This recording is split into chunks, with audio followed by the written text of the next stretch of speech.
Olá, assinantes do Panorama Farmacêutico. Meu nome é Rodolfo Tobler, eu sou economista e pesquisador aqui do FGV IBRE, Fundação Getúlio Vargas, Instituto Brasileiro de Economia. Também trabalho coordenando as sondagens empresariais que a gente tem aqui na casa, então a gente tenta sempre mapear e entender a dinâmica do ambiente empresarial e da economia aqui pelo Instituto Brasileiro de Economia, que já vem há décadas aí produzindo indicadores e também produzimos índices de confiança que ajudam a mapear não só a economia como um todo, mas alguns setores específicos, como é o caso do varejo, que a gente vem acompanhando bem de perto. E vou trazer aqui um panorama que a gente tem observado dos últimos anos, 2023 e 2024, essa perspectiva também para o ano de 2025, que deve trazer algumas novidades. Então, o que a gente vê ao longo dos últimos anos é que em 2023 o setor do varejo ele veio apresentando uma certa dificuldade, porque de fato a gente passava no momento por uma economia ainda se equilibrando do pós-pandemia e com juros mais elevados. Então, 2023, especialmente aquelas atividades que demandavam um pouco mais de juros, como principalmente a indústria de transformação e até também boa parte do varejo, apresentaram um ano muito desafiador. Quando a gente virou para 2024, é sempre bom lembrar que a gente começou a ter queda de juros. O Banco Central começou a reduzir os juros no meio de 2023. E por que isso é importante? Porque realmente quando o Banco Central movimenta os juros, ele está dando alguma sinalização para a economia. Se ele está baixando os juros, ele espera que a economia se aqueça. Se ele está subindo os juros, ele espera que a economia desacelere. Então, no meio de 2023, a gente começou a observar queda de juros.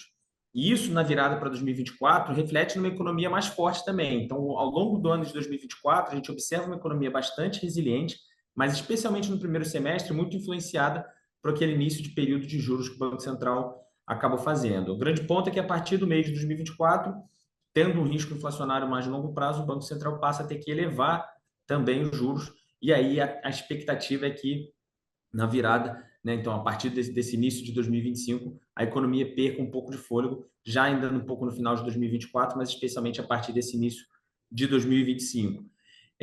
O ano de 2024 foi um ano bom de retomada para boa parte da economia brasileira, lembrando que em 2023 a gente teve um crescimento de PIB por volta dos 3%, mas com muita influência da agropecuária, e quando a gente chega em 2024, a composição do PIB muda um pouco. A gente vê crescimento da indústria, do varejo, de serviços, de construção, que são setores mais cíclicos, que empregam mais. Então, o que a gente vê quando a gente tem essa retomada do setor do varejo, esse ano de 2024 trouxe resultados muito positivos. É um setor que tem uma importância muito grande na questão da empregabilidade também, não só do impacto do dia a dia, mas a gente vê que esse resultado ele também foi muito influenciado por uma melhora do mercado de trabalho. Dentro do varejo, a gente tem muitos setores que são ligados à renda, e aí eu trago aqui até um pouco dessa informação mais específica do setor farmacêutico, que é um setor que é muito do consumo do dia a dia. Então, quanto mais renda, quanto maior poder de compra na mão da população, mais intenso deve ser o consumo nesse tipo de item, porque é um item que é do dia a dia, que é um item essencial, que são itens que fazem parte do orçamento da população brasileira. Então, quanto maior poder de compra a população tem, mais confortável ela tem para consumir esses itens do dia a dia. O que a gente vê ao longo de 2024 é que teve um crescimento bastante positivo do setor do varejo, muito puxado pelo setor farmacêutico, que foi o principal responsável pela essa alta ao longo de 2024. E aí tem alguns fatores que ajudam a explicar, mas não só a questão da renda, né? A renda é muito importante, a gente tem um crescimento do mercado de trabalho, as pessoas recebendo mais, benefícios sociais também foram restabelecidos e expandidos. Isso faz com que também as pessoas tenham maior poder de compra. Ao mesmo tempo, a gente também tem um fator que é importante para o setor farmacêutico, muito se fala do envelhecimento da população brasileira.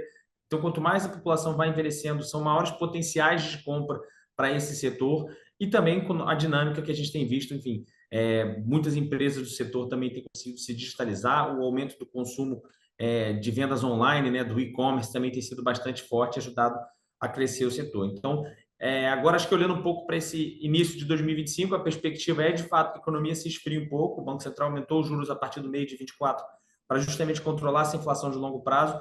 Naturalmente, a economia dá uma certa desacelerada, é natural que alguns setores percam um pouco de ritmo, não que passem a cair, mas que cresçam no ritmo menos concentrado, inclusive dados de mercado de trabalho também devem ser menos positivos. Então, acho que a perspectiva ao longo desse ano é ainda de um crescimento, mas um crescimento num ritmo um pouco mais brando. Claro que por ser um item essencial, por ser uma cesta de itens essenciais, em sua grande maioria, o setor farmacêutico tende a ainda ter uma resiliência um pouco melhor.